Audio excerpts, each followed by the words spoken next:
காட்சிகளால் உண்டாகும் தோஷத்திற்கு பரிகாரம் வேண்டுமா? முன்னோர் சாபம் நிவர்த்தியாக வேண்டுமா? உங்களின் 7 தலைமுறைக்கும் புண்ணியம் சேர்க்க வேண்டுமா? நீங்கள் செய்ய வேண்டியது அன்னதானம் மட்டுமே. கடந்த 4 ஆண்டுகளாக தினமும் மதுரையில் 300 வறியோரின் வயிற்று பசியை ஆற்றி வருகிறது மதுரையின் அட்சய பாத்திரம் ட்ரஸ்ட். நீங்களும் உதவ அன்பு வேண்டுகோள். மேலும் தொடர்பிற்கு நெல்லை பாலு, நிறுவனர் 9442630815. காஞ்சி பெரியவர் மகிமையை சொல்லும் சம்பவங்களோடு மதுரை அனுஷத்தின் அனுகிரகம் நிறுவனர் நெல்லை பாலு அவர்கள் தொகுத்து வழங்கும் ஸ்ரீ மகா பெரியவா மகிமை சிறப்பு தொகுப்பு. ஹரஹர சங்கர, ஜெய ஜெய சங்கர, காஞ்சி சங்கர, காமகோடி சங்கர. எல்லாம் வல்ல நம் ஜெகத்குருவின் திருவருளால் இந்த நாள் இனிய நாளாக அமைய அன்பு பிரார்த்தனைகள். காஞ்சி மடத்தினுடைய பீடாதிபதியாக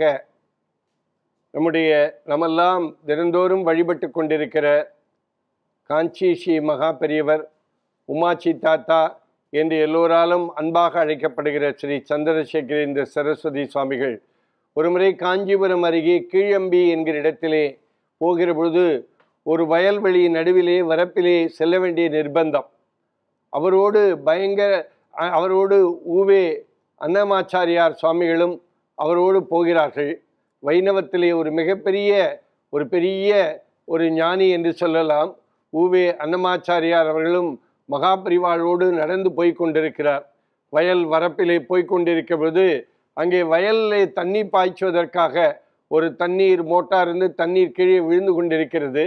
அந்த பெரியவாளை பார்த்த மாத்திரத்தில் திடீரென்று பெரியவா கொஞ்சம் நில்லுங்கோ என்று சொல்லி அன்னமாச்சாரியார் என்ன செய்தார் என்றால், வயல் அந்த தண்ணி எடுத்து பெரியவாவுடைய பாதத்திலே விட்டு அதிலிருந்து வந்த தீர்த்தத்தை எடுத்து தன் தலையிலே தெளித்து கொண்டாராம்.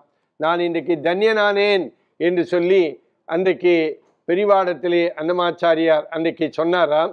எதற்காக சொல்லுகிறேன்னு சொன்னால், எப்பொழுதுமே பெரியவாளுடைய ஊவே அன்னமாச்சாரியார் பெரியவாளுடைய அதிதீவிர பக்தர். அது மட்டுமன்றி அவர் மிகப்பெரிய உபன்யாசகர். அன்றைக்கு அவர் பெரியவாடத்திலே நான் இன்றைக்கு தன்யனானேன் என்று சொன்னாராம். கொஞ்சம் உங்களை சிரமப்படுத்தி விட்டேன் என்று சொல்லி அன்றைக்கு சொன்னாராம். ஏனென்றால் பெரியவா எப்பொழுதுமே சிவனை வழிபடுகிறவர்களுக்கு ஒரு பெரிய இதாகும், வைஷ்ணவத்தை வழிபடுவர்களுக்கெல்லாம் ஒரு பெரிய ஞானியாகும். சிவன் வைஷ்ணவ பேதமின்றி இந்த உலகத்தில் ஒரு அற்புதமான ஒரு ஞானி இருந்தால் என்றால் அது மகா பெரியவாத்தான் கண்டிப்பாக இருக்க முடியும். எப்போதுமே காஞ்சிபுரத்திலே அங்கே ஒரு சதஸ் நடக்கும்.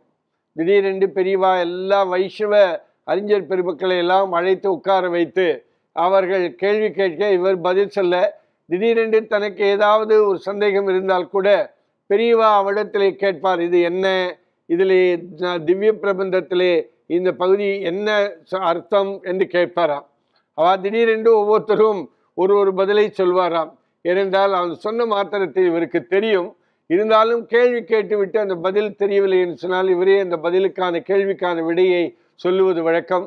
அப்படி அனைத்தையும் கரைத்து குடித்த ஞானியாக 13 வயதிலே சந்நியாச தர்மம் மேற்கொண்ட குழந்தையாக மடத்திற்கு வந்து அறிவியலையும் ஆன்மீகத்தையும் மருத்துவத்தையும் தமிழையும் கரைத்து குடித்த ஒரு மிகப்பெரிய ஞானியாக மகாபரிவா விளங்கினார். ஊவே சாமிநாதையர், கிவாஜா போன்ற தமிழ் அறிஞர்கள் எல்லாம் மடத்திற்கு வந்து தனக்கு ஏற்படுகிற சந்தேகங்களை எல்லாம் பெரியவாடத்திலே கேள்வியாக கேட்டு பதில் பெற்று செல்கிற வழக்கத்தை வழக்கமாக கொண்டிருந்தார்கள்.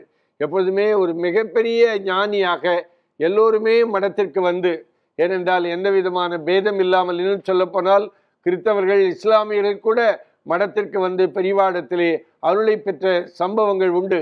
ஒருமுறை ஒரு இஸ்லாமியர் ஒருவர் தன்னுடைய மகனோடு வந்து ஒரு வயலினை கையிலே கொடுத்து, நீங்கள் தொட்டு கொடுங்கள், நீங்கள் ஆசீர்வாதம் செய்து கொடுங்கள் என்று சொன்ன சம்பவங்கள் எல்லாம் உண்டு. காஞ்சிபுரத்தினுடைய மாவட்ட ஆட்சித்தலைவர் ஒரு முறை வந்து பெரியவா சொன்னால் இந்த இடத்தை மாற்றி விடுகிறேன் சொன்னார். பக்கத்தில் ஒரு மசூதி இருந்தது. அந்த காலையிலே பாங்கு சத்தம் உங்களுக்கு கஷ்டமாக இருந்தால் அந்த மசூதியை கூட வேறு இடத்திற்கு மாற்றி விடுகிறோம் என்று சொன்ன உடனே பெரியவா சிரித்து கொண்டே சொன்னாரால், அதெல்லாம் செய்து விடாதீர்கள், அந்த சத்தத்தை கேட்டுதான் நானே காலையிலே எழுந்திருக்கிறேன் சொன்னாரால் சிரித்து கொண்டே.